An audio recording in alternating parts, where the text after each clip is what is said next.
দল নিয়ে হরিনামে মেতে গেলেন। সকালবেলা হরিনাম, প্রভাতকালে হরিনাম।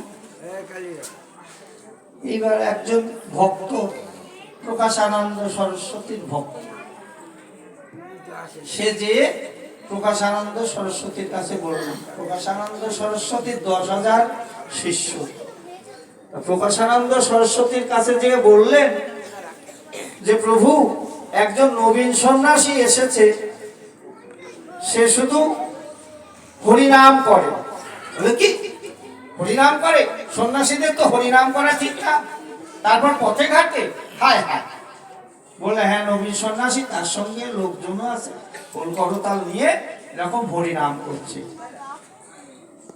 যে যখন প্রভুর কাছে বললেন, প্রভু দেখলেন এটা তো খারাপ জিনিস, এটা তো আমাদের এখানে হতে দেওয়া যাবে না। তখন প্রভু বললেন নবীন সন্ন্যাসীকে আহ্বান করো আমার এখানে আসতে। কি করলেন প্রভু? ওই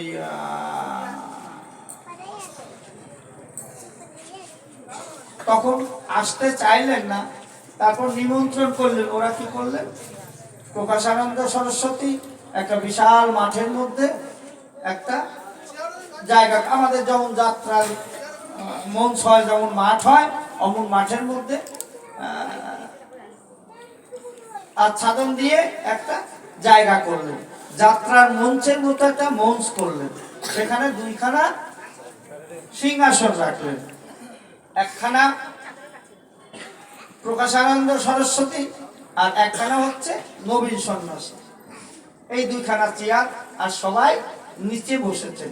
প্রকাশানন্দ সরস্বতী 10,000 শিষ্য, তারা সবাই নিচে বসেছেন। কিন্তু ওই প্যান্ডেলের মধ্যে ঢোকার নিয়ম হচ্ছে, প্যান্ডেলের বাইরে যে রাস্তা, ভিতরে ঢোকার রাস্তার পাশে জল এবং জল ঢালার মতো যে সম্পদ থাকে, সেই গাড়ু যাকে বলা হয় আগেকার দিনে, সেই একটা গাড়ু আর ওখানে জল তুমি নিয়ে পদপ্রক্ষালন করে তারপর ভেতরে প্রবেশ করো। সবাই এমন করছে।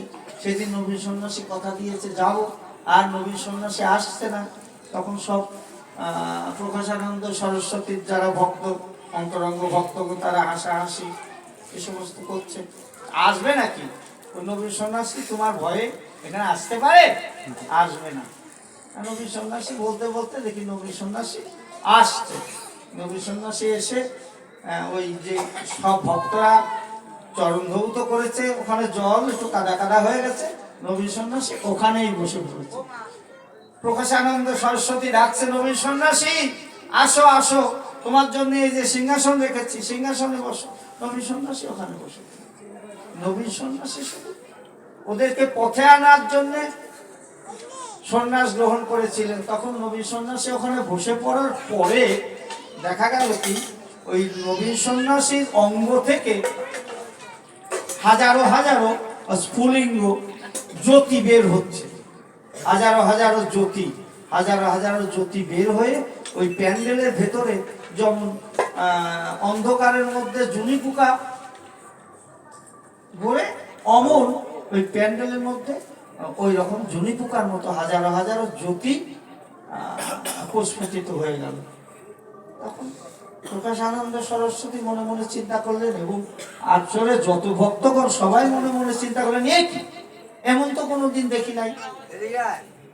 এবার দেখা গেল যে ওই সমস্ত জ্যোতি যেমন স্ফুলিঙ্গের মতো সমস্ত হাজার হাজার হয়ে গেল, ওই হাজার হাজারো জ্যোতি আবার একত্রিত হয়ে গেল, একসঙ্গে মিশে গেল।